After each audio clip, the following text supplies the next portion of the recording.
Welcome back, guys. Today we're going to be going over the new kit reveal for Cere Junda and Kestis, and let me just say, this is huge, and not just because of the team we're getting from the get-go. And what I mean by that is a lot of you are seeing Cere and Cal and just thinking this is what we're going to get in the long term, and I actually think this is bigger for a lot more reasons. So let's bring up the kit reveal on the screen now, and the first one we'll look at will be Cal.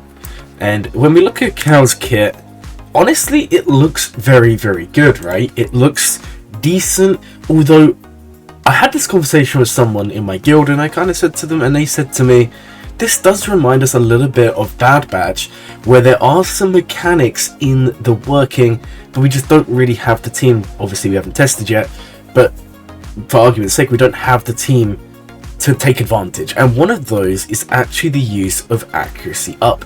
And you'll see throughout the kit there is a lot of abilities that are influenced based on if your character has accuracy up or not. So if we have a look at the kit, we can see that Cal is a light side unaligned force user and a support. There's currently no real leader for the unaligned force user team, but there is going to be Cere, who has a lead for that, but we're going to cover that later in the video. If we look at his basic, you can see that it has different abilities based on the amount of health he has. So while he is less than 75% health, he's gaining health steal up. While he's at below 60% health, he's attacking again and inflicting crit chance down.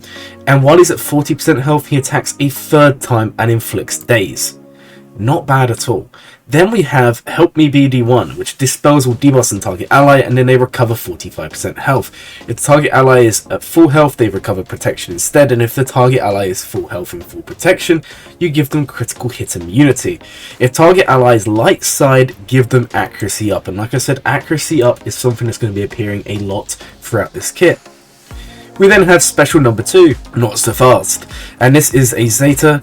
And when we look at the ability, it says inflict evasion down, speed down, and tenacity down on all enemies for 2 turns. And all allies gain crit damage up and speed up for 2 turns. All unaligned force users gain 3% turn meter for each debuff resisted by enemies. If an enemy already has speed down, they are then stunned for 1 turn. Then we have the Zeta and Omicron on his unique. So the final text is, at the start of the battle, all unaligned force users gain 30% max health and 30% tenacity. Whenever an ally is critically hit, they and Cal recover 5% health and protection. If the ally is also light side or dark side unaligned force user, they and Cal gain protection up 10% stacking, max 50% for 2 turns. For each special ability used by each other character, Cal gains a stack of persistence, which can't be copied, dispelled, or prevented. If an opponent takes the first turn of an encounter, Cal gains 15 stacks of persistence. So this bit here, this is going to be if you're using a Cere team. If you want to see what persistence does, 10 stacks, he and unaligned force users gain foresight. 20 stacks, he and unaligned force users gain defense up and protection up. At 30 stacks, he inflicts ability block and buff immunity on all enemies for 2 turns, which can't be evaded or resisted, and all allies gain 50% turn meter, doubled for light side unaligned force users. It is kind of interesting, but the reason Cal's actually going to be broken beyond belief here, guys, is in Territory War. If Ahsoka Fulcrum is an ally and has a fully upgraded Omicron, Ahsoka's solo Omicron effects are no longer disabled, and when she has allies, this effect persists through defeat. So Cal has an okay kit. It's not game breaking, but there is a lot to cover here, guys. The main thing is he has a lot of light side unaligned force user synergy, and then we're gonna see there's another character who has been announced, and they also have a lot of synergy with light side unaligned force users, but they also have some synergy elsewhere, and this is something we're going to be covering throughout this video. So we have Cere, who is a light side support scoundrel, unaligned force user, and a leader. If we look at their abilities, their basic is going to be dealing damage to target enemy. All unaligned force users gain tenacity up for 2 turns, and all allies gain accuracy up for 2 turns. So again, we see the accuracy up. Like I said, this is something that's going to benefit if you use this team, the traditional team, as we'll call it. Then we have Force Barrier, which is a 5-turn cooldown. All allies gain 10% bonus protection for 2 turns, gain an additional 5% protection for each active Jedi, and 10% for each active dark side or light side unaligned force user. Now the interesting thing here is Cere's kit is very much unaligned force users only. But then some of you may be thinking, why on earth does this also include Jedi? Well, I'll kind of explain that very, very soon. Unaligned force users are also going to be giving defense up. Now the weakest dark side or light side unaligned force user gains damage immunity for 1 turn. Then we look at the special number 2, and this one is a Zeta, and this one just looks amazingly good, guys. So deal physical damage to target enemy plus bonus damage equal to 10% of the target's max health, max 200%, for each turn an enemy has taken during this encounter. This ability starts in a cooldown and cannot be evaded. All unaligned force users gain defense penetration up for 3 turns. The weakest other light side unaligned force user regains 50% health. Next we have the unique one, and this is called Unity Through Adversity, and this one says at the start of the battle she gains 20% tenacity for each dark side unaligned force user ally. She then gains 20% max protection for each light side unaligned force user ally, and then again we have this input of the Jedi, add 20% defense for each Jedi ally. This is intriguing to me because what you're going to notice is a lot of these two kits are all about light side unaligned force user allies. So why all of a sudden are we having dark side put in there? Cal had a little bit of dark side, and then why all of a sudden are we having this whole Jedi put in here? Obviously some of you may just say, well, Glurmit, when Cal Survivor comes out he may be Jedi and he may fill this gap, but I think there's something else going on here. If all allies are dark side or light side unaligned force users, and there's no Galactic Legend allies at the start of the battle, at the end of each of her turns, Cere's cooldowns increase by 1. Whenever an enemy takes a turn, her cooldowns decrease by 1. Now this bit would not activate if you have a Jedi, so why on earth is this character saying she wants Jedi if some of her kit isn't working with Jedi? Where does it make sense, guys? Then we have her leader, and this is the thing that made me go wow. All allies have 20% defense, max health and max protection, doubled for unaligned force users. At the start of each encounter, all unaligned force user and Jedi allies gain protection up 50% and tenacity up for 2 turns. Again, we're seeing the Jedi, but if you have a Jedi in here, they're not going to be unaligned force user, and then all of a sudden you lose so much of her kit, so it just doesn't make sense, right? And then we have, if all allies are dark side or light side unaligned force users and there's no Galactic Legend allies, until an ally takes their first turn, whenever an enemy starts their turn, all unaligned force users gain 5% crit chance, crit damage and offense stacking. While allies have accuracy up, they have 50% critical damage, and all other unaligned force users gain 5% turn meter whenever an unaligned force user takes damage from an enemy. Now, here is the thing, guys. This bit here is dependent on a full team of dark side or light side unaligned force users, but we'll remember from when Shorty was released, sometimes the wording can be tough. This bit here does not have that. This bit here is going to be dependent on just the game itself. So we have this bit, which is about a full team of dark side, light side unaligned force users, and we have this section of the kit that is not. So while allies have accuracy up, they have 50% crit damage, and while other unaligned force users gain 5% turn meter whenever another unaligned force user takes damage from an enemy. So this is interesting to account for. Then we have the Omicron. In Grand Arena, if all allies are dark side or light side unaligned force users and there are no Galactic Legends at the start of the battle, all allies gain 30% max health and max protection and are immune to ability block and daze. This bit is dependent on a full team of light side or dark side unaligned force users. Again, you're not going to be using Jedi. Where does this make sense? Well, let me explain. This bit here is not dependent on having a full team of light side or dark side unaligned force users.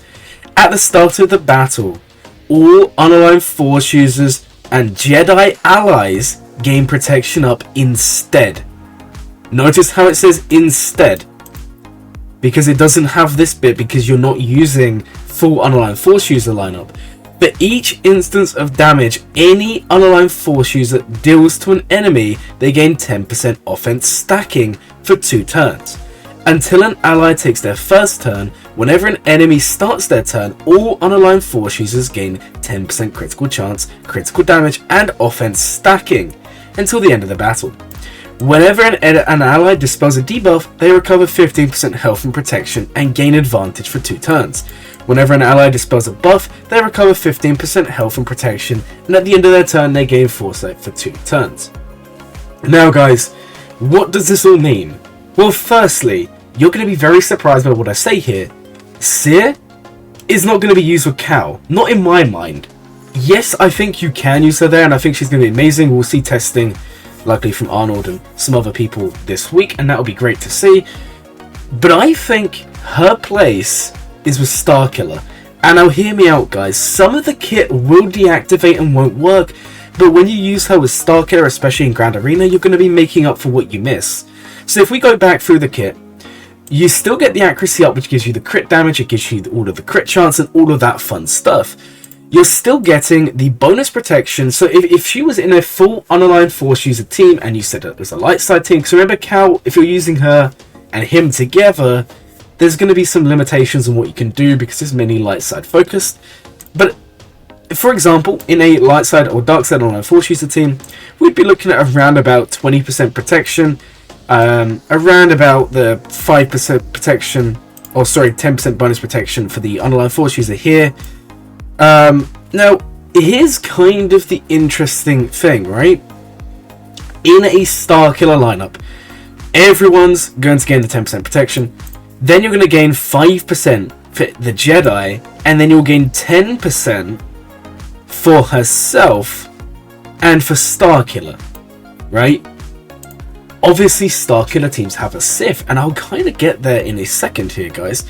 Then when we go down, you'll see the weakest dark side or other light side online force user gains damage immunity for 1 turn. So we also have this section of the kit. Now, if you remember a Starkiller lineup, what do you need? A Jedi, a light side, a dark side, and a Sith. And the light side and dark side are obviously online force users. So there is a real chance that you go for any type of dark side unaligned force user tank, because you're going to be giving them some sort of damage immunity. Obviously, that may not be what you do. That's dependent on a lot of things. The other things, it could also give Starkiller damage immunity. There's lots of ways around this. We then look at the special number 2, and we see this one. Okay, you're not going to be getting some of the bonuses here, because you're not going to be getting the weakest light side unaligned force user recovery, but you are going to be giving the defense penetration. You are also going to be doing crazy damage. Again, you're not going to have the cooldown reduction, and that's kind of an issue. We then go down and we look at the start of the battle. Cere gains 20% tenacity for each dark side unaligned force user ally. So she's going to, in a Starkiller lineup, she's going to gain 40% tenacity. She's then going to be gaining 20% tenacity for herself, and then 20% defense for the Jedi. Now, if you have a full unaligned force user team, you're not going to be gaining this. Now, they could, go down the line and release the new Cal and say he's the Jedi unaligned force user, but to me that makes no sense, because an unaligned force user is someone who's not affiliated with Jedi or affiliated with Sith. REY just comes in and kind of breaks that completely, but she doesn't have a Jedi tag, right? So this is interesting to me. Obviously, you wouldn't get this one, so you wouldn't get the cooldown increase or cooldown decrease, but that's okay. Then we look at the lead, and guys, you all know Starkiller teams tend to use Palpatine and Mara Jade, but one of the issues is Palp's leads only working with Mara, and the team is really carried by the synergy between Palp and Mara. Over time, there are lots of things that can wreck that. Unfortunately, Starkiller doesn't benefit from any leads. Well, all of a sudden, this lead gives him and his team that massive boost. All allies gain 20% defense, max health and max protection, and this is doubled for the unaligned force users, so Starkiller would be gaining 40% defense, max health and max protection, on top of the protection he's already gaining from earlier on.